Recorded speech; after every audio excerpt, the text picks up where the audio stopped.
નમસ્તે મિત્રો. Legal advice by Hema Shukla advocate જૂનાગઢની મારી યુટ્યુબ ચેનલમાં આપનું હાર્દિક સ્વાગત છે. મિત્રો, આજે આપણે જે વિડીયો કરી રહ્યા છીએ જે બહુ અગત્યનો છે અને કેવી રીતે બેંક્સ મારફત પણ ગેરકાયદેસર ષડયંત્રો ચાલી રહ્યા છે એનાથી અવેર કરવા માટે આ વિડીયો લઈને હું આવી છું.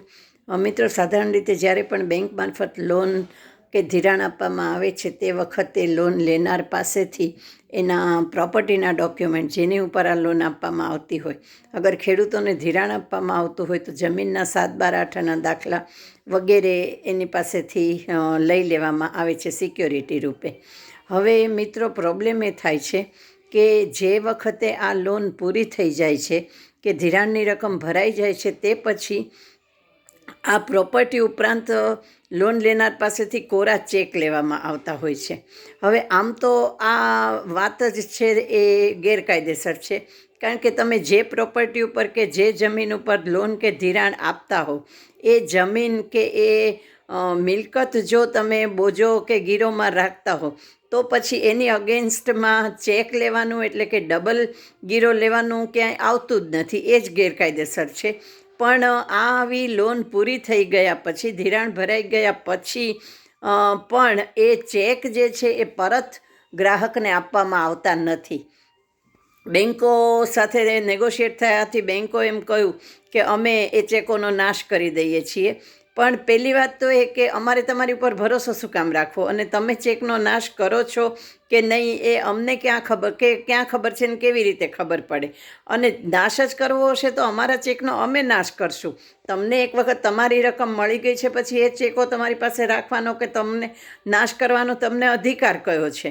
એટલે અને તાજેતરમાં એક્સિસ બેંક છે, HDFC છે, આવી ઘણી બધી બેન્કો છે, BOB છે, એ બધા મારફત બધાની સામે એવી કમ્પ્લેન આવી છે કે આ ચેકનો મિસયુઝ થયો છે, આ ચેક એકાઉન્ટમાં નાખવામાં આવ્યા છે, રિજેક્ટ કરવામાં આવ્યા છે અને એની સામે કોર્ટમાં ચેક રિટર્નની 138 નીચે કમ્પ્લેનો કરવામાં આવી છે.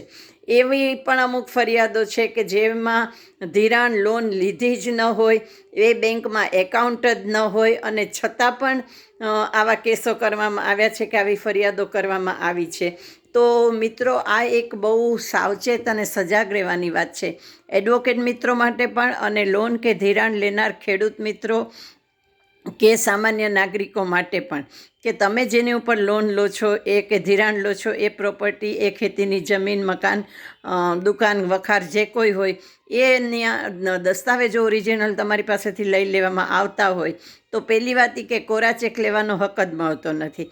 અને કદાચ કોરા ચેક તમારી પાસેથી લેવામાં આવતા હોય, અગર ભૂતકાળમાં પણ આવેલા હોય, તો જેવી લોન પૂરી થઈ જાય કે ધિરાણ ભરાઈ જાય એટલે એ ચેક ઓબ્વિયસલી તમને પાછા જ આપી દેવાના રહે છે.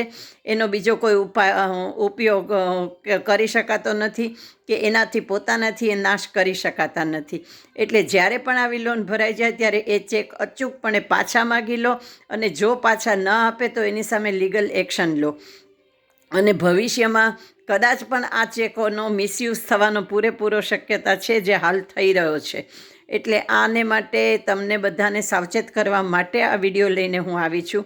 જેની સામે આવું બન્યું હોય, જેને ચેકો પરત ન મળ્યા હોય, લોન પૂરી થઈ ગઈ હોય, ધિરાણ પૂરું થઈ ગયું હોય ને ચેક અને ડોક્યુમેન્ટ્સ પરત ન મળ્યા હોય, એ આ અંગે તાત્કાલિક કોન્ટેક કરી શકે છે. મારો કોન્ટેક નંબર છે 9428014823 9428140823. મિત્રો, આ એક બહુ ખરાબ બાબત છે અને નેશનલાઇઝ કોઓપરેટિવ બધી બેન્ક્સ દ્વારા જો ખાતેદાર સાથે આટલું મોટું ચીટિંગ અને ફ્રોડ થઈ રહ્યું હોય તો એ વકીલ મિત્રોને પણ ચેતવા જેવી બાબત છે, લોન લેનારને પણ ચેતવા જેવી બાબત છે અને બેન્કર્સ, બેંક મેનેજર્સ RBI વગેરેને પણ ચેતવા જેવી બાબત છે કે તમે ભવિષ્યમાં ખૂબ લીગલ મુશ્કેલીમાં મુકાઈ જશો અને તમારી સામે બધા જ સિવિલ, ક્રિમિનલ, કન્ઝ્યુમર વગેરે એક્શન લેવાઈ શકશે. માટે માઇન્ડ વેલ, ચેતી જજો અને ફરીથી કોઈ પણ આવી આપની સાથે કંઈ થયું હોય, આ અંગે કોઈ પૂછપરછ કરવા માગતા હો તો ચોક્કસ 94 280 14 8 23 ઉપર કોન્ટેક્ટ કરજો. આપને આ વિડીયો ઉપયોગી લાગ્યો હોય તો please like, share and subscribe it. એનાથી બીજા પણ સચેત અને જાગૃત થાય અને આવી રીતના ફ્રોડના ભોગ ન બને. એટલા માટે પ્લીઝ આટલી લીગલ સર્વિસ સામાજિક સેવા માનીને પણ કરજો. Thank you very much. જય Hatkesh. Have a good day.